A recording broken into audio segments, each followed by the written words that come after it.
Okay, so just so you know that we have extended the number of classes. As you know, today would have been the last class, ideally.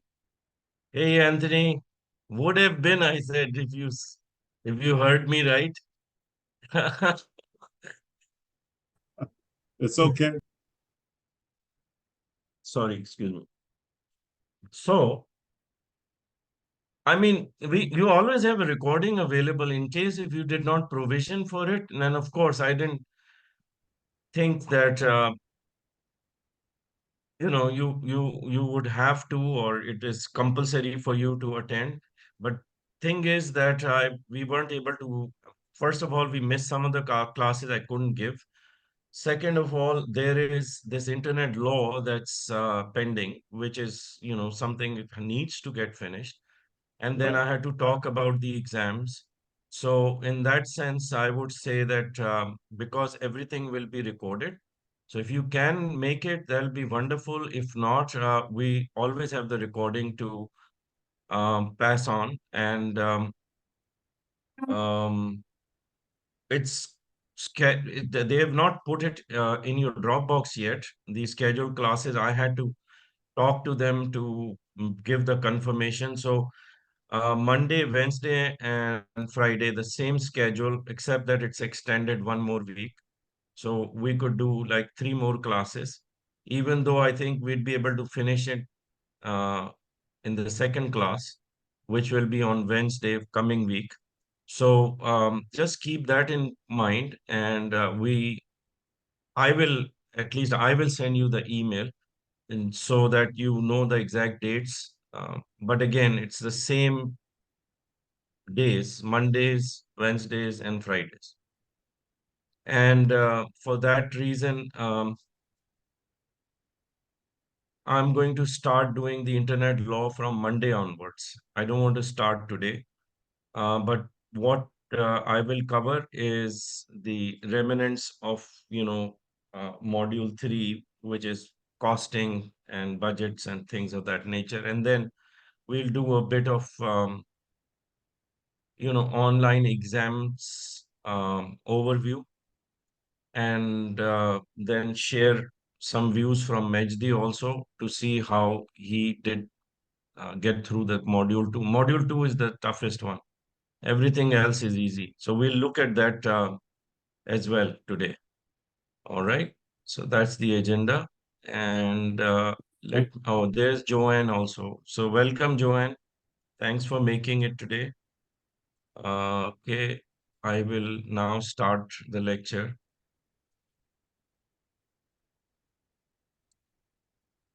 Not this one.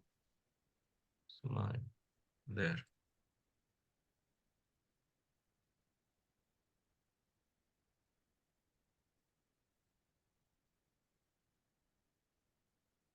It's internet law.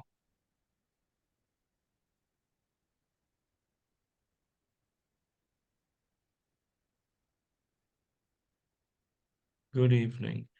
Let me just use the book, okay, for the costing tables that are pretty much, you know, yeah, it is more complete because mm, in the PowerPoint it's not enough space, or the fonts are very small. So let's look at a sample. Remember, I told you that coming up with the cost that eventually would give you that buffer of quoting something on hourly basis to not get into any kind of losses. So how do you calculate that amount or that rate of your service on hourly basis? That's what we are going to see in this calculation right here. It says sample calculations, minimum hourly rates to charge clients. All right. And how we calculate that? There are two columns here. One is monthly and the other one is annual. Forget the annual, we'll just focus on the monthly one right now. Okay. Important is the costs that needs to be included, and how the cost needs to be separated between fixed and variable costs. So First of all, we start with the minimum amount. Let's say you want to give to yourself or your business as the amount that should sustain you or give you enough margin that you would be able to add everything else to it as an added cost or as an added um, um, cost points which would require for you to add them to your monthly income so that you know that how much of the money you need to generate every month, including the one that you want to give to yourself. So let's suppose you have calculated on your own that you need $16,667 a month as something which is personal, or you need this money to run your home and maybe something else you want to give a little bit provision for profitability. So this is the figure that we start with. Okay. And in this one, we are going to start to look for expenses. Expenses is something that's going to be taken out of this figure. So let's suppose there is a fixed cost. That means this cost you have to pay just to remain afloat for operational needs of your business. And this is the expense that you have to pay every month. One of them is rent. Then you're going to add utilities. You can see the total cost of utilities is shown right here, 850. Right now, forget about this part. Just focus on the fixed costs. So your fixed costs, which is rent and utilities, is $850. On this one, you can also add certain insurances, especially in North America. You got business insurance premium. Let's say you have to pay medical insurance, you have to pay fire and property. So total insurance is $1,866. On the other hand, when we say fixed cost, it means also means that these are not something that can be absolutely exact, but maybe in the ballpark for which you are provisioning.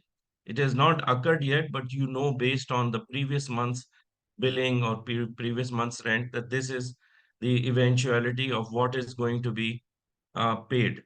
So, motor vehicle, for instance, can be a fixed cost and a variable cost. If the client's project is such that you have to travel and spend money on gas, then of course motor expense can also be partially considered as variable, because now that you have to do some legwork and drive around for the client, that's where it becomes variable. For now, let's say total amount 1,866 is an um, is the total cost, which is fixed cost. Then salaries to employees, those employees that are there for admin work or they're on your payroll as on permanent basis. You're going to add that. Any lease payments you're going to add because they are fixed also. Subscriptions can be fixed or can be variable, but assuming that they are fixed to the extent where you have obligation to pay certain fixed amounts. So say 600 for research sites that you subscribe to, professional memberships, newspaper, magazine, software subscription, etc. 930 in total. Um, Bank charges, etc. Anyway, when you add them all together, just the fixed costs, they're coming out to be 12,182.67. Okay. We are not touching the 16,667 yet. So the total fixed cost is right here. Then you have to add variable cost that varies with the client's work, or somehow it has an indirect or even direct relationship with the work that you undertake for research. So gas, travel expenses can be variable. They've been added. Then everything else, as you could see. So the total cost now with all these variable and fixed costs is coming out to be 13,699 or 13,700, rounding it off. So once you have this cost that you have to absorb in your hourly rates, you're going to also look at the profitability margin, which is going to be the deduction from the estimated salary less the variable uh, it's actually, this should be fixed and variable cost. This should be total cost. So you're still left with with a profit of $3,000. So this is the buffer amount actually, not this one. This one is the buffer amount. This means that you will not run into losses even if you pay 16,667 or take this amount out, because you have, deducting the costs, the margin of profitability with the inclusion of salary that you draw for yourself would be giving you a margin of 3,000. So ideally $3,000 a month you will be making at least from that project. Now to calculate hourly rate, what we do, it's very simple right here. What we do is, first of all, let's look at the cost and divide them by number of hours. Our cost was 13,699. We divide this by 160 hours, assuming that every week you are doing what, 40 hours a week. So 80 times 2 would make it a month with the 160 hours is spent. So 160 divided by 13,699 gives you $85 an hour. This is your cost. This is the pure cost, but for you to apply it as a cost is not good enough. What we want is a buffer which is going to leave us with a profit of 2,967. So the next calculation would be based on 16,700, which you want to draw for yourself. And drawing this means that all the costs, after paying all the cost, you are left with 16,667. So what does that mean? That means that with this amount, the result will give you 2,967 profit.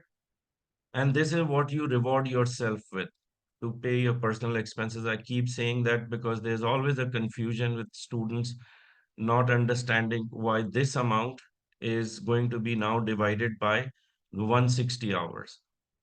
Okay. This amount is what is applicable for any of those costs that would take away the money from your earning of 1667 that you have separated with the 13,699 as the total cost, that even after incurring this cost, you'd still be able to get this money. And if you're able to retain or still have this money available to you, then you are also um, getting a profit of 2,967. So simply to be charging the money for hourly basis, you can divide your earning of 16,667 as the billing, where you're going to divide this by the number of hours. And if I do 16,700 rounding off, divide by 105 hours, I will get $105 an hour. So if I'm charging client $105 an hour, I'm able to take this money out. I'd still retain this profit. And therefore, this amount of 105 is what I will apply, or would not go less than $105 an hour for the services. And you can do the same computation for different staff levels also. But the idea is really to come up with the $105 as amount that you can add your profit to, while you still retain the buffer of profitability within the 105 an hour. On the other hand, if you charge 85 an hour, then you are going to incur losses, or there is a high chance that you will not be able to make the 2,967. Okay. Or there will be no profitability. So you would not go below $105 an hour. This is why we are calculating the bare minimum hourly rate that we can apply for these services. Is this clear? Or you want to look at it one more time? That's fine too. No, it's clear to me. Hmm, Yeah. good. Um, excuse me. So, moving forward, let's look at some of the costs that you may want to remember, and in case you miss them out, of course, there has to be a reason, but generally, this is the itinerary of typical expenses in a research business. So these are listed. And when you are creating your research proposals and you're giving proximate costs for the project, um, you can also look at, the number of hours spent in each of these expense headings. All right. So let's say initial meeting with 2 hours. So you've got 105 applied to it, 210, photocopies, etc. These are all estimated, right? And at the end, you get a figure of $8,820, meaning that this is what you have estimated as a total cost of the project.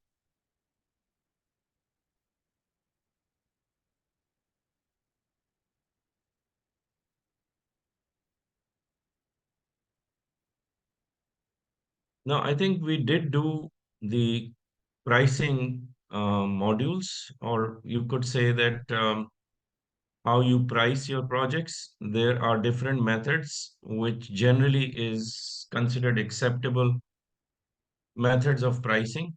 Um, we did fixed price. Fixed price is for any business, or your client has a business that has a fixed budget, or they want a money to be predictable of what they have to pay after the work gets done. So that is a fixed price. In fixed price contracts, you have to be careful, even though you do put in a bit of a buffer by, playing a little bit of tricks with the wordings, that opens up a bit of a space for you to add to the cost that you have proposed. There is definitely a lot of responsibility to figure out the project cost. Generally, the fixed price cost should not go beyond 15 to 20%. That's a margin that every researcher leaves, but not more than that. 10% is usual. 10% can be up or 10% can be down, but a down is not going to bring the money back to you, because somebody has a budget for something, it needs to be exhausted, it needs to be utilized. Generally, that's how the budgets work. If you don't utilize it, whatever remains does not go to the next year's budget. It's not a rollover thing. So generally, a budget, once some insider or somebody tells you that this is the budget the company has, then it becomes even more easier for you to make that proposal more lucrative cost-wise. Um,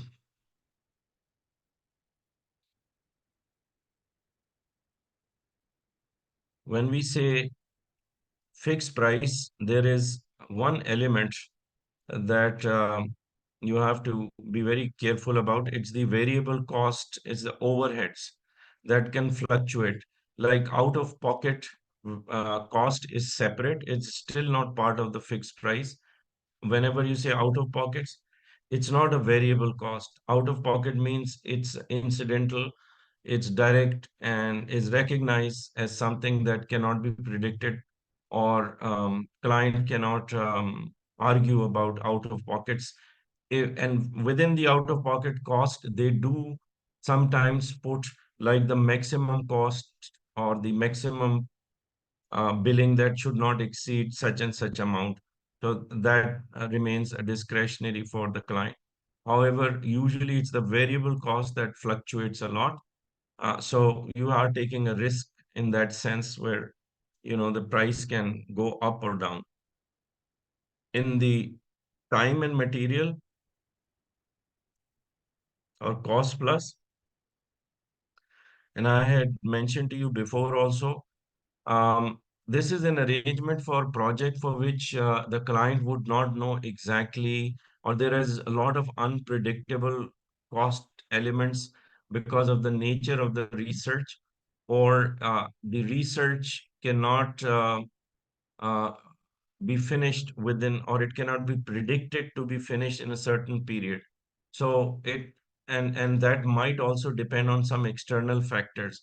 So the project becomes a piece of uncertainty, and the only way you can tackle it is by using time and material or a cost plus arrangement, which means the client can be billed for whatever number of hours are spent according to the scaling and decline in the uh, work involved.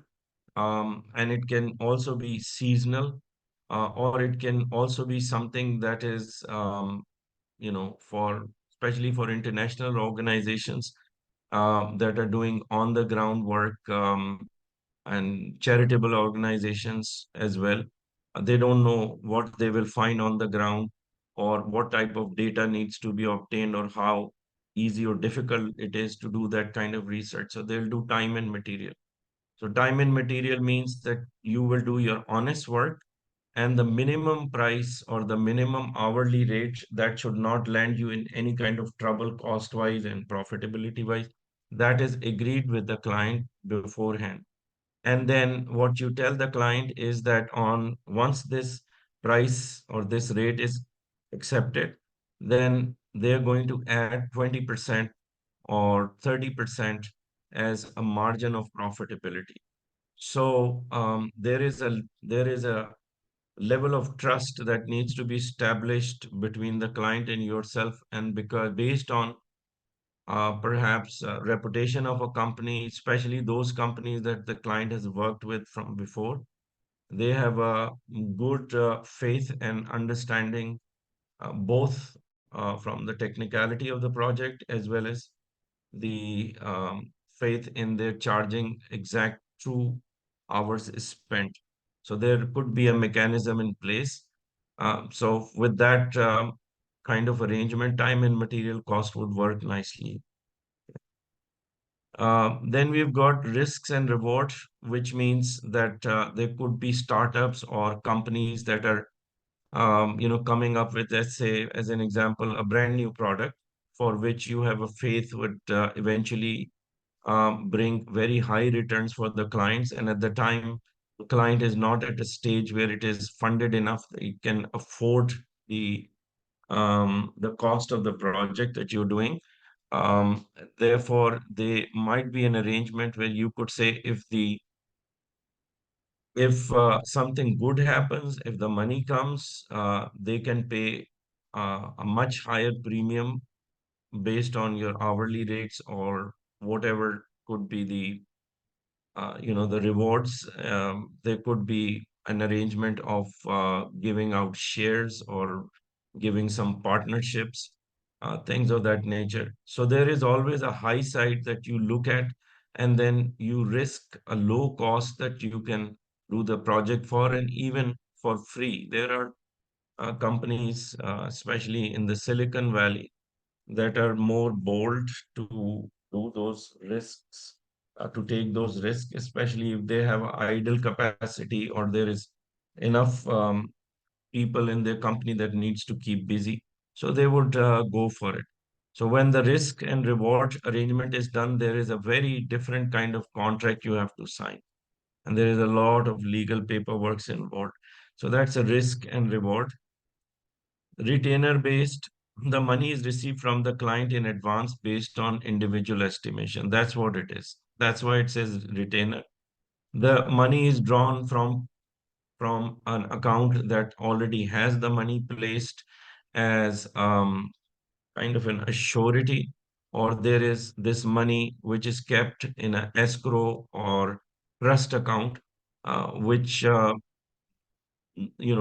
only used against or is deducted from the billing as you send out the bills to the client. The payment is assured.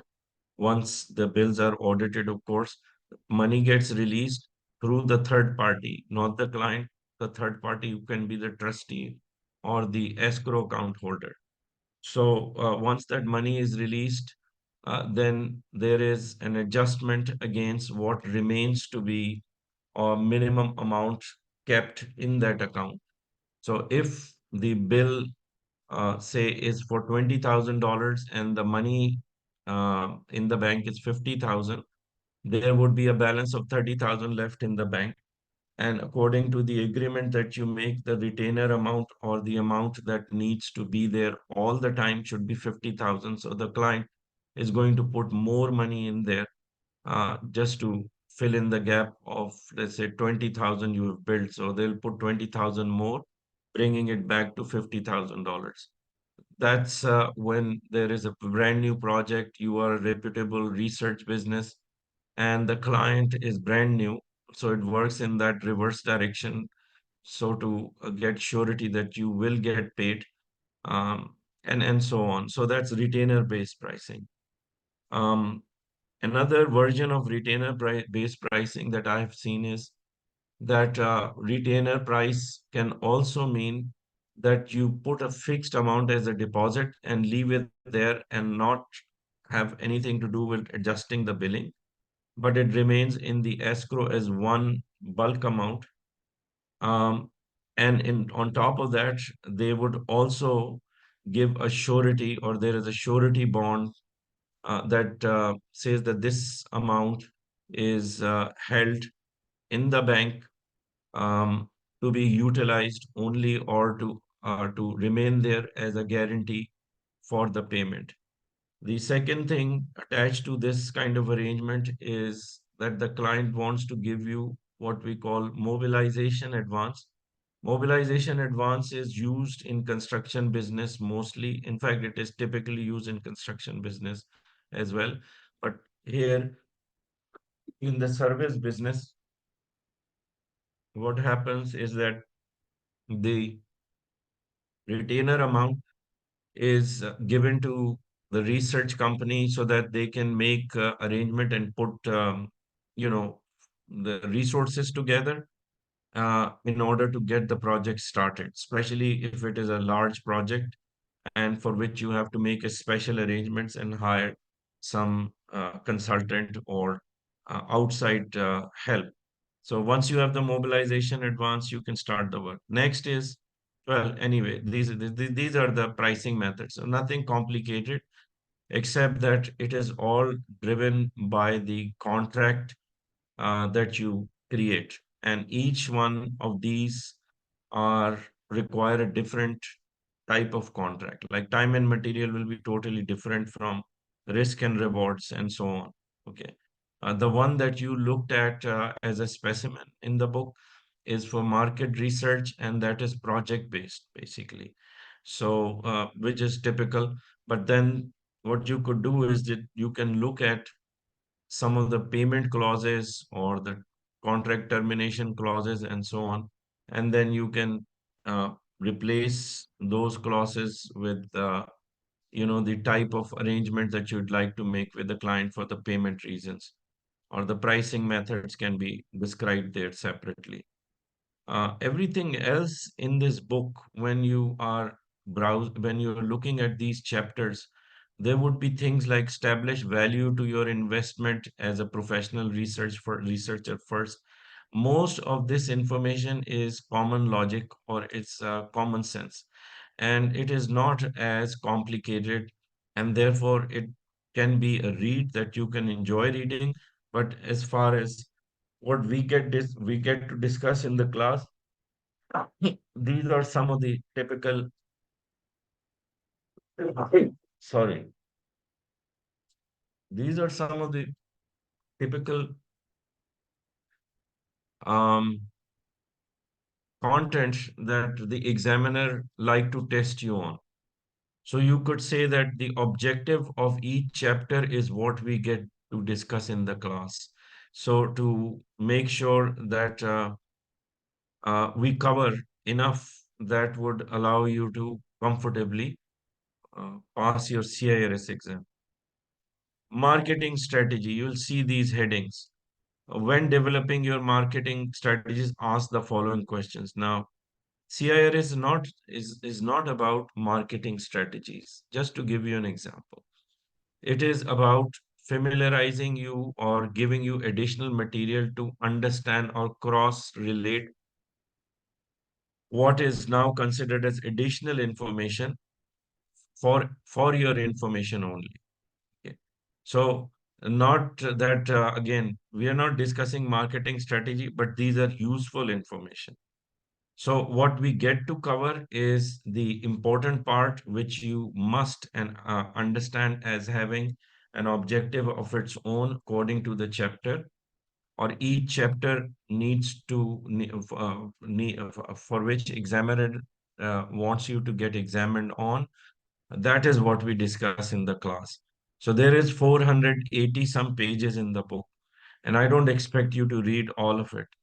Now, Majdi, if I may ask, since you have experienced giving the exam for module 2, you know that there was so much that needed to get covered because there are so many chapters and so many um, important things that we discussed inside of those chapters. How did it help, or how did the lectures that you got in the class helped you to pass that exam without having to go through each and every page? I don't think you had to turn every single page or read every single page in module 2. Am I right? Or if, uh, you know, tell us how Yeah, you were able to do it. yeah. I mean, I didn't read it word by word. I mean, like especially for module 2. So what I did, apart from the recordings, which help a lot, I go to the manual if I want to get into details, and then I like the PowerPoints because then it's kind of a reminder, and it's a synthesis of the manual.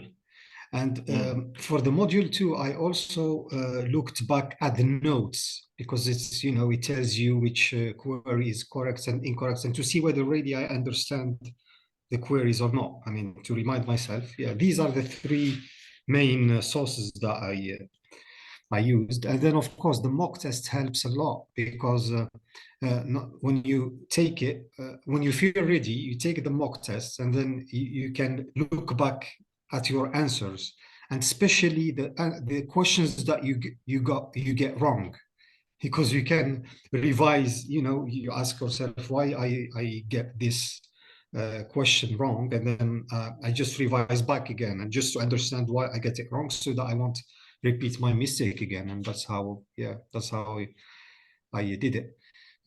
I mean, I focused on just key definitions, because we are going to have anyway questions about key definitions, and also when it comes to operators, absolute commands.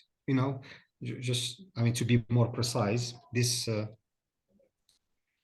helps a lot. Absolute commands, when you put, for example, an operator with another, and it nullifies the other operators. It just helps. I know it's quite detailed, but that's how. I mean, that's the process that I have gone through.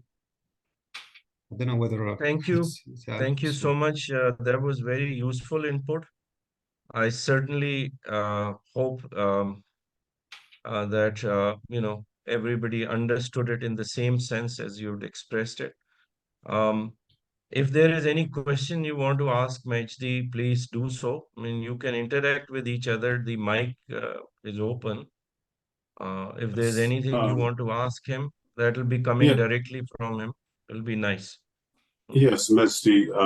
About how long did it take you to take module 2? I know that these exams are timed, I believe, right? Yeah. Yeah, you mean the duration of the exam itself? Right. or Well, the yes. preparation. Yeah, yeah, we have plenty of time. For example, for the exam module 2, we get, I think, 1 hour 45 minutes. Personally, I finished the exam in 1 hour 15 minutes. So we have really, and actually I got bogged down with one question, really, but still I have time. Well, the good thing, we have really sufficient time to finish the exam. I mean, I personally would suggest to not rush. I mean, really, I personally took my time to read and understand the questions, especially when it comes to queries. You need to focus. I think it's very important to choose the right time when you feel that you've got enough energy. Otherwise, personally, I would not take the exam because it needs concentration. Yeah, that's how. Yeah.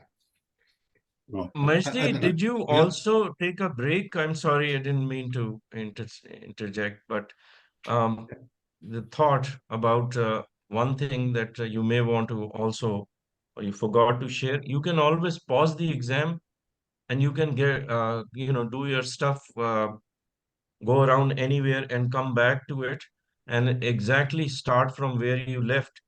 With the timer already, is on pause, so therefore you wouldn't lose any time, except that you're going to continue from where you left. Isn't that something that, I mean, 1 hour, 40 minutes, like even 1 hour, 10 minutes, at times you don't have that uh, luxury of, just sitting at one place, especially with the busy schedule or anything that comes up and intervenes in between the exam. You may have to take a break or you have to break out of that, and you can do that as well. So okay. it's not like you have to be consistently sitting, and maybe you feel that there is a question for which you don't have the correct answer. But this practice I don't encourage because one thing I'll caution you, um, some of the students, they would look at the question, pause the exam and break out of that, or think of it as something for which they have to check on another computer somewhere. They do that, come back, and then be better prepared to answer that question. So that can be used as a leverage for anyone to use the pausing ability as a time that you can go, and since you have looked at the question already, you can go back and work on it. But the system has some built-in checks, like we use class marker, for example. Class marker would not tell the student, but it will start raising the flags if you continuously are doing it as a practice within a short frame of time. Now, this is not to say that if you pause the exam, you cannot return back after 3 days. There is no bar on that from this point of view, and at least we haven't seen any instance where somebody left the exam for months and came back. So let's say if it is 3 days gap, it's not an issue. But if you are taking too many breaks, or you are basically, just um, taking a long break at times, like 2 hours, and then come back, and then another 3 hours, and then come back for individual questions. They give us a tracker, or there is a log that comes up, and the log suggests few irregularities, which again is for the examiner or whoever is auditing the test. They are supposed to, give their opinion or look at it deeper. But so far we haven't had this issue for months. There was some instance, maybe few students past year, but this year we didn't. But I'm just letting you know that uh, um, that could be um, something that would hold your results back. So, if you're doing it as a genuine practice where, you're taking it um, as a genuine break for something, that's fine. But there would be these background um, um, flags. May I add something? So what I So yeah, go ahead. yeah. What I noticed, first of all, I mean, personally, I didn't take, for example, the mock tests and the real exam in during the same day. I took the mock tests one day, and the day after, I took the exam. Personally, for me, it's better to take it at once because sometimes questions are related. You know, when you are focused, might question one, and then you might find it again in question, I don't know, question 30. So it goes very naturally. So even I believe for yourself, if you've got like you can spare 1 hour, you will feel that you want to finish the exam because questions sometimes are related somehow. That's my experience. That's what I notice. Yeah. So, but no one has to do the mock tests. I think it's very important to do the mock test because you have a feeling of how the real test is because they are not that different, even if some questions of course are different, but the style is the same. The style is the same. Yeah, and I also notice we don't need really to get into details when it comes to definitions because having an idea, these are close-ended questions; they are not open-ended. So even the suggestions, it will remind you of the answer. If yeah, that's my experience. Yeah, So What hopefully. Majdi is, yes, so go ahead. Sorry. I'm Go sorry, ahead excuse then, me. Anthony. Yeah, No real worries. quick. So you passed the mock test as well? You passed it? Yeah, yeah. Okay. When I did the mock test, yeah, I passed it. The score was above 75, and then I focused. I wanted to have in the exam slightly better score. So that's why the mock test it gives you the chance as well to revise your answers, the wrong ones as well, not yeah. Okay. So yeah, before taking, of course, the mock test, I felt ready because I finished reading what I needed to read, and that's how I went to the mock test. And then as I passed the mock test, so yeah, usually, personally, my experience when you pass the mock test, the real exam, it should be the score should be better, so it should be fine. Yeah. And the test will give you a list of the answers you got wrong. Instantly it will give you the Okay. score and all the questions and the answers, the ones that are right and wrong. So that's why revising as well the answers, especially the wrong ones, and if personally what I did, like especially module 2, I had to understand why I did it wrong, even by going back again to the manual, so that I before taking the exam, because otherwise you will repeat the same sort of mistakes again. So Okay. that's yeah, which is Okay. good. I So think it's great. It's great to have the mock test. Yeah. can you print that out? Were you able to print it out or Because you put your email, it will send you the answers okay, instantly okay, to okay, your good, good, email. good, good. Okay. Yeah, That's what I wanted. Okay. Yeah. I'm familiar with that yeah. in taking other tests. Uh, Two more things. Just want to add for the exams. One is that the well, first of all exams are separate. Like you can give exams for module one, module two, three, and four as you please. One module can be done before another, but each module has a different exams or different number of questions. Um, and it will tell you like how many questions it has. And at the same time, know that the questions for, let's say, you took module one to start with. Module one would give you, let's say, 20 questions to attempt. But when you take the same exam again, like the second time, you will see that the order of question is different and the some of the questions are new or not the ones that got repeated. So that's because there is a pool of questions in module one that allows for the examiner to randomly select 20 questions out of, let's say, 50 questions that are in the pool. 20 would show up randomly without any guarantees of it to be to be visible to you in the same order as in the previous exam. So it will just keep doing that. And if you keep practicing from the for module one, let's say repeatedly, then you will um, the likelihood is that you will see all the 50 questions at one point, right? So some students they want to repeatedly uh, do the practice test so that all the questions in the pool are revealed. That is one of the things people do. And sometimes even those students who get 75% and above, they also want to repeat that same module exams again for the same reasons as I told you.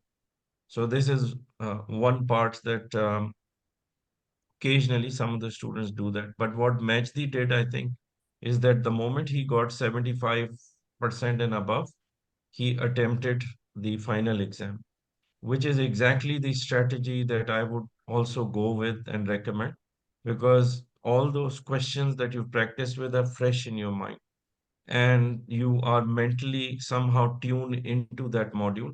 And when you are going to attempt your final exams right after, the likelihood of passing the final in one go is much easier. Uh, Additionally, be mindful that there is no limit to doing your practice tests. So you can, do that as much as you want, as many times as you want. But the final exams, for the finals, you have 4 attempts that is given to you, which is what we say, like we get that covered or absorb the cost of it um, within your CIRS package for the training. So anything that you're unable to pass in 4 exams as a final exam, then you can always buy. I think it's $25 for each module for 3 attempts. You can always buy additional attempts if you like. That's because we're using third-party platform and they charge us for the each exam. So what we could afford is give you 4 attempts for each module. That is totally free. 90% of the time you would pass it within first or second attempt. There won't be a need for the third one. But this is the final exams that I'm talking about. So just know that it's not like you're going to exhaust all opportunities to pass the finals. You can attempt those unlimited because you can buy additional attempts. So it's not going to have any impact on your results on your ability to pass. Or um, one more thing that comes into mind is that sometimes the student think that if you're going to do a lot more attempts and if you don't pass the exam, there is a limit to how many attempts you can give. So no policy like that. We used to have it last year, but now we don't. We opened it up. Um, is the last one more thing I wanted to discuss. Yeah, yeah. Just so you know that each module has 4 attempts. So don't confuse that 4 attempts are for 4 modules. Anyway, that's just a general idea of how the exams work, but let's see how it looks like, That's what is important. But ideally, what I would suggest is for you to look at it at your own convenience, because of course you will take a lot more time, you'll have a lot many questions to ask. So there is in your Dropbox a link, um, which is what I'll show you as an example. Uh, let's say you want to look at practice exams. So if I click on this, you would find something in this format. Okay.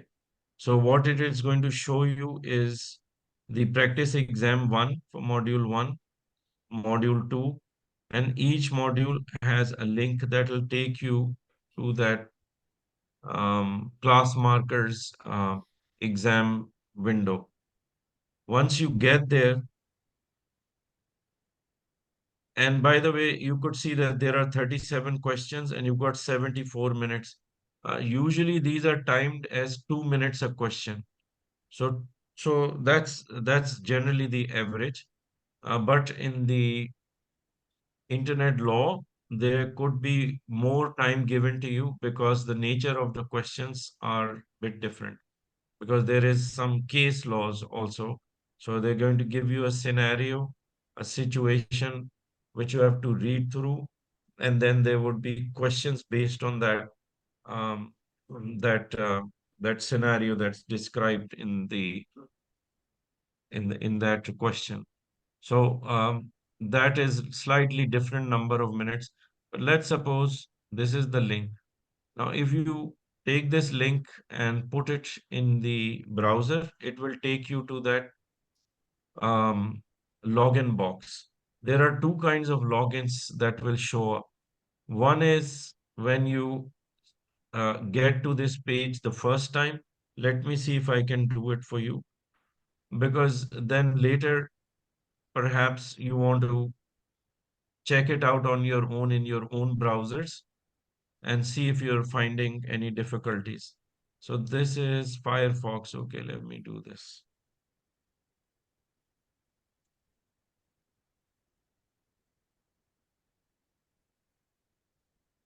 What is this? This Looks is like a finally. PDF.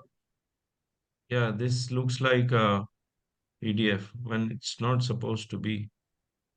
Let me see if I'm doing it correct.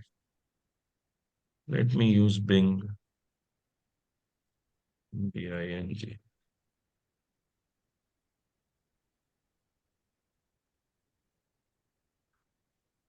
Why did it do that? Maybe it's not the right link. Hold on. Yeah, this is the right link. Now it should be okay. It had some link from before. Okay, so this is where it's going to take you.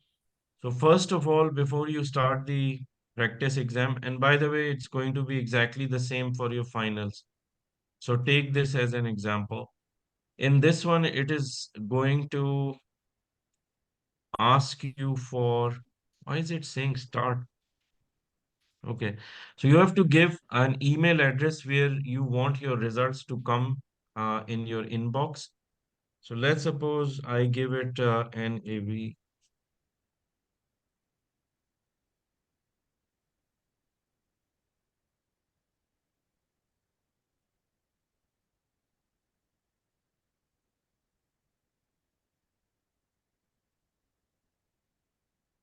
Why is it saying resume?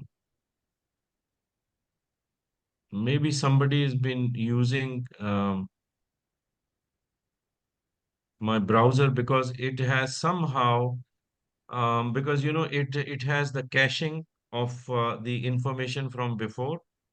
So that could be the reason that it is bringing me, because if you start your exams in your browser, it sort of remembers your login and passwords. It right now it is asking me to give it a new password, or give it a the password that's some may have registered with. So let me just try. I think it's the password of the exam itself because it's written somewhere. I don't think, No, yeah, no, no. especially, It just really. shouldn't work like. Let me just check something else. Let me do the Bing. There is here the password. I've seen it. 'Cause that's why I No, no, use. the password is to start the exam. But when they're going to come the very first time, do you remember, Majdi? The first time you have to register, right? Yeah, yeah. So I'm going to see what I have to do. Oh, I see what I understand what you're saying. So the first time it doesn't know who you are or anything like that. You got to set it up. Yeah, that's what I'm Yes. saying. Yeah. So yeah, somebody obviously was using it, I guess. Yes, somebody's been using it. So let's just let one of you do it. Ken Majdi has already taken the test. So let's suppose I ask Iromi, if I give you the link, can you just put it in your browser and try it?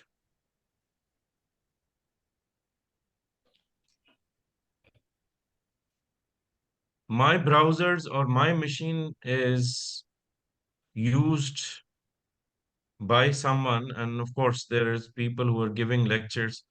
So now all the browsers I'm using have got the cache memory that's bringing the previous data for which I don't have the email address. Anyway, I'm going to try one more time. Let's see, Naveed. I don't have a password. So let's say I have forgotten my password. Send reset password.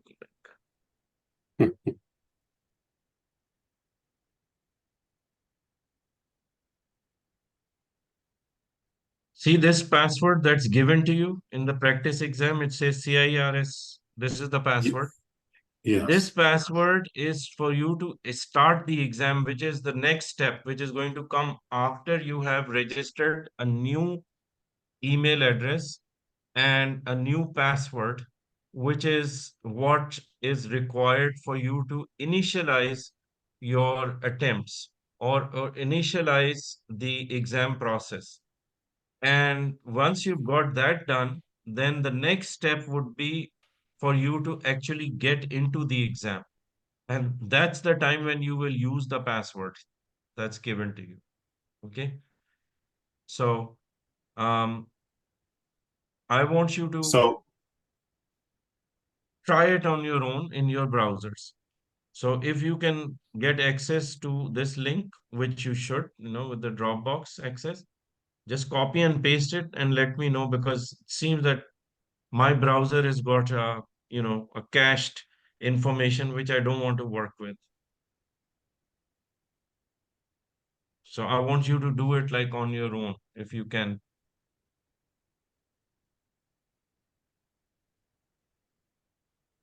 Okay. If that's going to take time, let me just show you the questions. All right. That I have access to at the back end where I have actually logged into a class marker account and I'm seeing the um, questions that you will get to see in the practice test. So take an example, for instance, questions or the type of questions. They're all multiple choice questions. So that means that will always give you a choice of answers. And that kind of makes it easier for you to attempt those questions quickly and also find whatever the best answer you can get just by ticking on it. You don't have to write anything. There's nothing descriptive in this. So let's suppose, except for some fill in the blanks, even for fill in the blanks, you've got answers or choice of answers. Then you've got questions like this one, for instance. Using the search query, Internet's research certification is split into its simplest element shown below. Remember the head, the modifier, the tail. So you will be asked to match or cross match. Here it is arranged properly because it is the answer. But if it was a question, then I'm just doing edit. What happened here? Logged me out.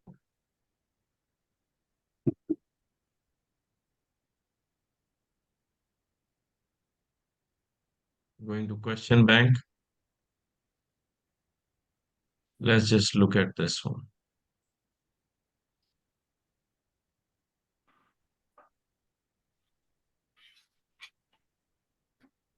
Practice exams. Stick module 2.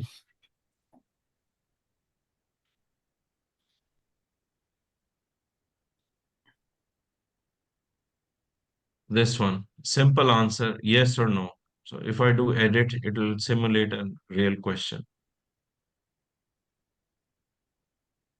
So if this is the question and you are asked to give yes or no as an answer, and if you give an incorrect answer, it will show up as incorrect. Why am I not able to? Can any one of you run the test or have access to it? Yeah, Or I just, it'll can take you me get some to it? time. I will set everything up and I'll start testing this weekend. Okay. But So what I'd like to do and ask your assistance in this purely because I feel that you would have lot many questions and perhaps you want to try it with the hands on your side. So I would ask you to try this out over the weekend and then when I see you on Monday next week, I'd like your input and also to see if it worked all right for you. Or there was, there could be some problems which I don't want you to encounter after we finish up the entire course and everybody's going for vacations and then you're left with questions and no answers. So if you can get this part sorted out on your own, just try it and then report back on Monday and give me a feedback.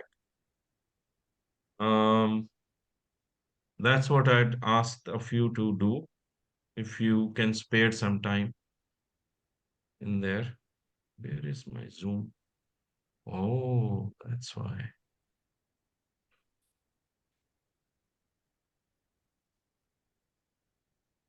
What happened? Did I get cut off? no, I can hear you. What do you mean? I didn't hear anybody, so I thought it was. Yeah, hold on. What's happening?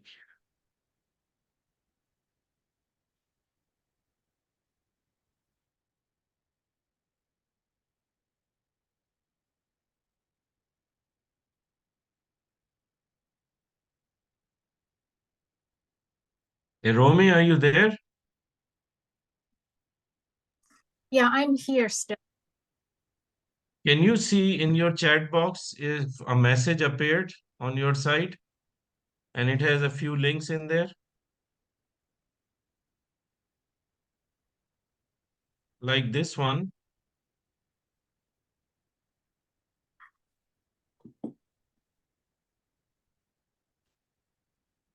Yeah, there's a bunch of links. Okay, just click on the second one, the one that I'm pointing to right now. Can you click on this, please?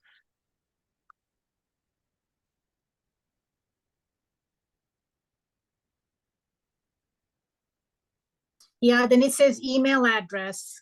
Do I put in like a different one than the one that I used to register for this? Did you register already? No, I didn't. So just put in an email address. Yeah, just put in an email address. Then it's asking for a password. Just create a new one. So if it's getting the same thing for you, then I might as well do it. So let me just do this one. Okay, here it is. Now it is asking me to give a password, which is what I'm going to create, not the one that I can readily use, which is in the file in the in that txt file. So I'm going to create a new one. Let's say I make it nm12345 6. Okay, making it simple. nm12345 6. Okay. Now when I say start, it's not actually starting the uh, questions yet. Now, see, in the second instance, it is asking me to put in the password given to you to take this exam. So the password I created previously, and this is the point I wanted to make, and now it's working wonderfully well. The password that I created previously, which was NM1234 as an example, that is separate from what I'm going to plug in or put in there now. Now, the one that I'm going to put in here is going to start the exam And the previous one that I used is for me to come back to the exam as if in case if I've paused the exam and I want to get back to it or resume the exam, only then I use that previous password which which you created, let's say. Now, the one that is going to be put in here is going to be a one-time thing. It's not going to ask you every time.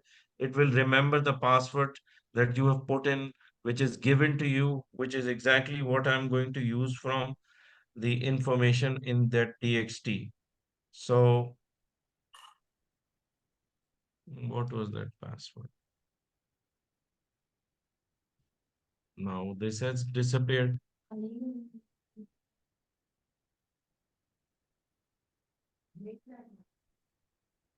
So if I understand what you're saying, so when I first go in to the exam, it's going to ask for my email address.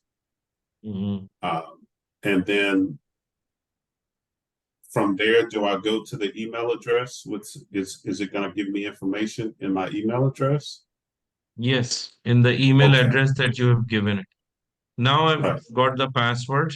I'm putting in the password that is in that TXT file and I say continue. This is when the exam is going to what? So I got, please type in the password given to you to take this test online. So do I have to go to the email and they email you the password or what? I don't get this. You don't have to do anything, just have to watch what I'm doing now. If the whole thing is Oh, okay. uh I think I yeah, understand. just follow the steps. And now the exam is starting. The first in this is where I didn't want the confusion. That's why I did it myself. So what happened in the first instance, I created an email or I gave it an email. Give any email you want to know for the examiner to know where they're going to send the uh, exam results or test results. So that is the email. Second is it's going to ask you to create a password. Okay. So you will create a password of your own. Now, once that is done, then in the next one, it is going to ask you for a password to start the exam. Now, previously you created a password, but in the current instance where you're looking at the screen asking for the password to start the exam is exact password that is given to you. That is an input. That is something that you just have to copy and paste, which is what is actually shown uh, over here in this file that you will open up. You will find that there's a password here. Okay. So you will just copy and paste that password to start the exam. This is what I did, and so it started even before starting the exam. It showed me a screen that says it's ready to go, and the timer will start, which is 1 hour 40 minutes for 50 questions. And this is the practice test. So once I get to this, I can start the test by pressing a continue button right here. And this is just some statement that you have to read.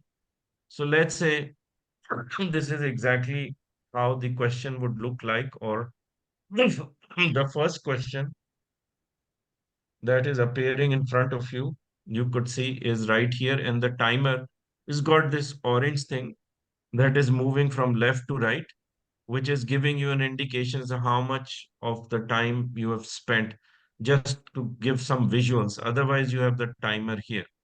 Okay. So the first question, let's say, how does search engine respond to the search query below? Two answers. Select one. Excuse me. The query tries to find all of the search terms first, else it looks for any of the terms it cannot find, but must find at least one of the three. I think this is the better answer. Sorry about that. Once I have answered it, I'm going to press this button next. In the meantime, you can see this green button. This is telling you to save and finish later, means pause the exam, go out. And when you come back, you will use the same link that you initially started with. Just copy and paste again. But the browser already knows that you've been there. And so what it will reveal is for you to give the email as an input, which is what you did when you first registered. So you're going to put your email and then the password it's going to ask you for. Remember the one that it was asking me about also? So that password is the one that you created, not the one that was given to you from us. So when you put that in, and you say continue or resume, it is going to take you to the exact same question which you left and we broke out of the exam. It will take you exactly back to it. That's what's going. It's best to do it on hands-on, as I mentioned. If you do it yourself, you will get a better sense of understanding of how it is working. So let's say I got A as an answer. I'm going to press next and it will take me not to the next question when I press the next the first time. It is only going to take me to an answer if it is telling me if it is correct or incorrect. So my answer is correct. Now I am still on the first question, except that the second time I pressed next, it just gave me the correct answer, or at least endorsed it as being correct. Now, if I have to go to the second question, I'm going to press next, and now it will take me to the second question. So, so let's suppose I do some incorrect answers. I don't know if it's correct or not, but I'm doing it randomly. Okay. And I say next. It is telling me which one of these were correct and which was incorrect. Okay. So when you have a situation like this, it is telling you that, you can keep a record of this or understand that or figure out more on why they were incorrect and stuff like that. So it is there just telling you in the first instance what was correct and what is incorrect. By the way, your score, for example, in this case, if the you have to understand each examiner's question is consist of 1 point. Sometimes there could be multiple answers for the same question of 1 point. So the how it mechanically works in the background when it is computing your score, it is dividing the 1 point into 1, 2, 3, 4, 5, 6 answers. So let's suppose the four of them were incorrect and two of them were correct. So what they will score give you the points is a fraction, which is the 2 points or the two of these answers from that one whole number is considered to be added, or it could be uh, added to your total score, and what is incorrect is excluded from 1 point. So could be 1 divided by 6. So 1 divided by 6 is how much? 1 divided by 6 would do 1 divide this by 6, 0.16 point. So you got 3 correct. So you multiply this by 3. So you got 0.5 points. No, not multiply by 3, multiply by 2. By 2. 0.166 multiply by 2.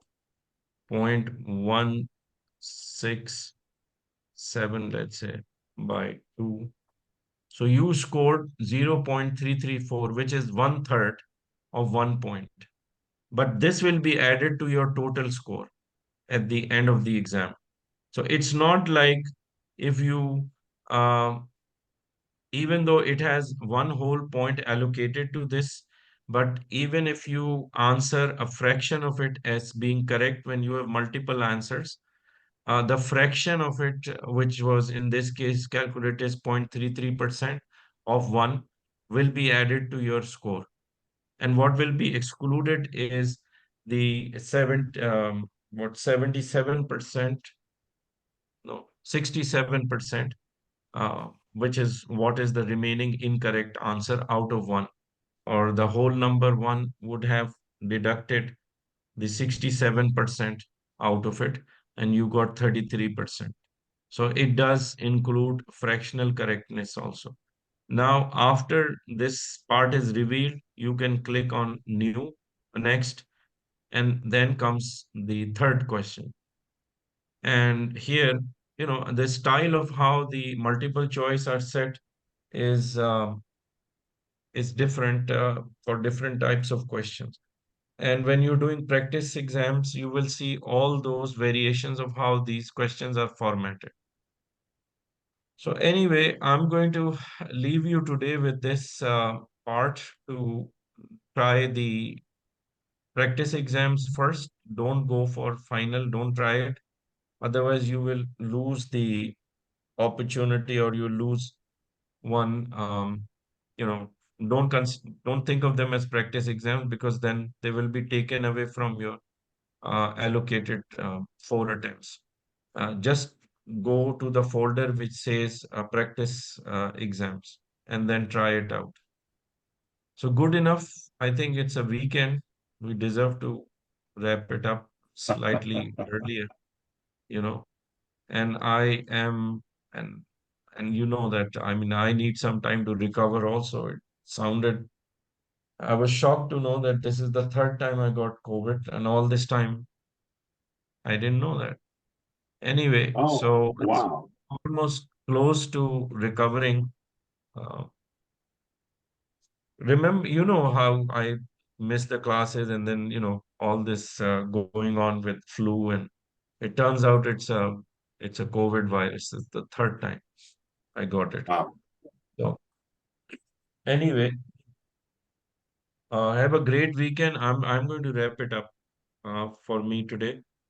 I'll see you on Monday, and I'll send an email as well. All right. Thank you. Have a good weekend All and right. good rest. Okay. weekend. Well, all of you have a good weekend. All Okay, Take right. care. Talk to you. Bye Get, bye. get Take care. better. Bye. Thank you, Joanne. Thank you. Bye bye. Bye. Take bye. care.